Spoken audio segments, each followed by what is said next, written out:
Doctor on the edge episode 11 ആരംഭിക്കുന്നത് ജിയുയുടെ ഹൃദയം തകർക്കുന്ന ഒരു ഓർമ്മയോടെയാണ്.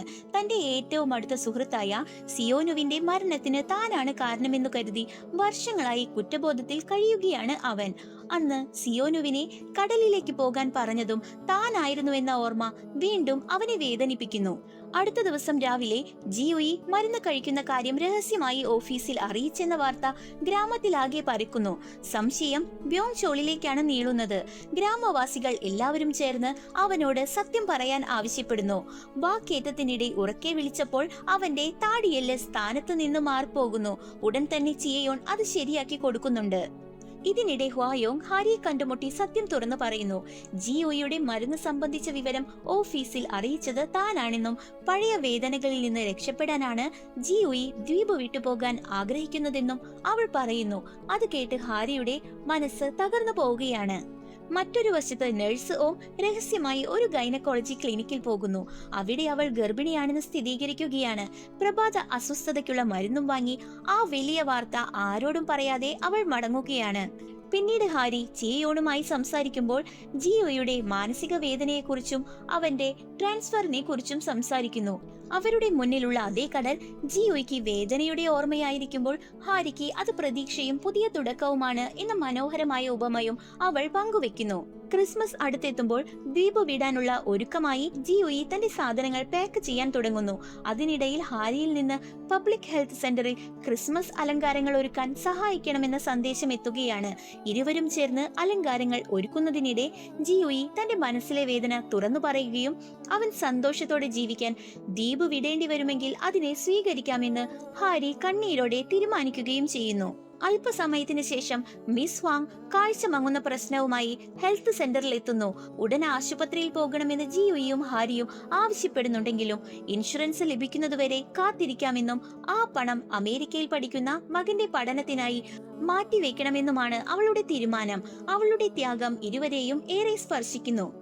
അതിനിടയിൽ മറ്റൊരു അടിയന്തര സാഹചര്യം ഉണ്ടാകുന്നു. മുൻപ് അപ്പൻഡിസൈറ്റിസ് ഇല്ലെന്ന് കരുതിയ അതേ രോഗിക്ക് വീണ്ടും കടുത്ത വയറുവേദനയും അമിത വിയർപ്പും അനുഭവപ്പെടുന്നു. കനത്ത കടൽ മഞ്ഞ് കാരണം ഹെലികോപ്റ്റർ ലഭ്യമല്ല. ഓഫീസും സഹായിക്കാൻ തയ്യാറാകുന്നില്ല. ഒടുവിൽ ഗ്രാമമുഖ്യന്റെ ബോട്ടിലാണ് രോഗിയെ കരയിലേക്ക് കൊണ്ടുപോകാൻ തീരുമാനിക്കുന്നത്. ഉടനെ തന്നെ ഹ്വായോങ് ജിയോയെ തടയാൻ ശ്രമിക്കുന്നു. ഇതവന്റെ പ്രൊബേഷനെ ബാധിക്കുമെന്ന് അവൾ മുന്നറിയിപ്പ് നൽകുന്നു. എന്നാൽ മറ്റൊരാളുടെ ജീവൻ നഷ്ടപ്പെടുന്നത് വീണ്ടും നോക്കി നിൽക്കാൻ തനിക്കാവില്ലെന്ന് പറഞ്ഞ് ജിയോയി ഹാരിയോടൊപ്പം ബോട്ടിൽ കയറുകയാണ്.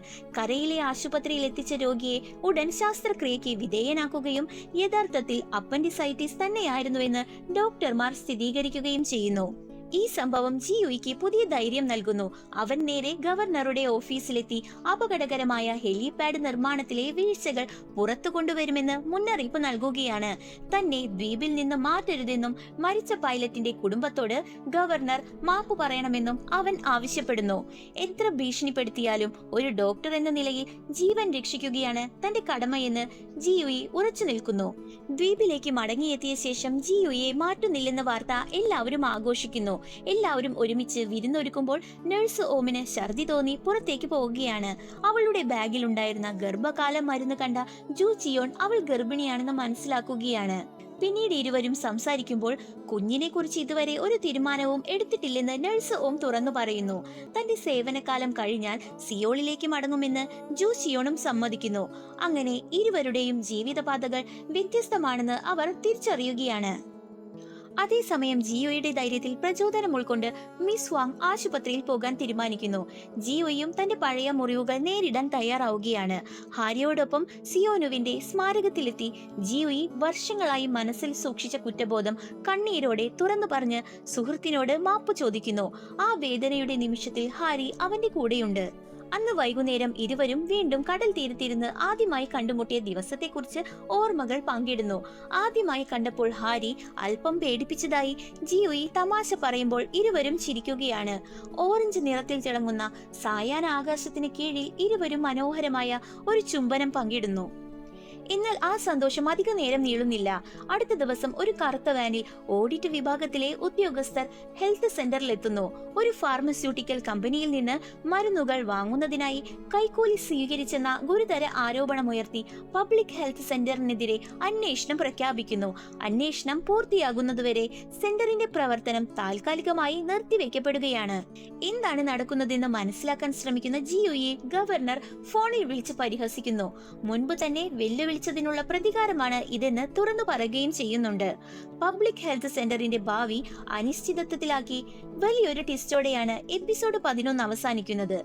ഇനി ഒരു എപ്പിസോഡേ ബാക്കിയുള്ളൂ. കാണുന്നതിനായി മറക്കാതെ തന്നെ നമ്മുടെ ചാനൽ സബ്സ്ക്രൈബ് ചെയ്യണം. ഇന്നത്തെ വീഡിയോ ഇഷ്ടമാവുകയാണെങ്കിൽ ലൈക്ക് ചെയ്യാനും ഷെയർ ചെയ്യാനും നിങ്ങളുടെ അഭിപ്രായങ്ങൾ കമന്റ് ചെയ്യാനും മറക്കരുത്. അടുത്ത വീഡിയോയുമായി വീണ്ടും കാണാം. ബൈ.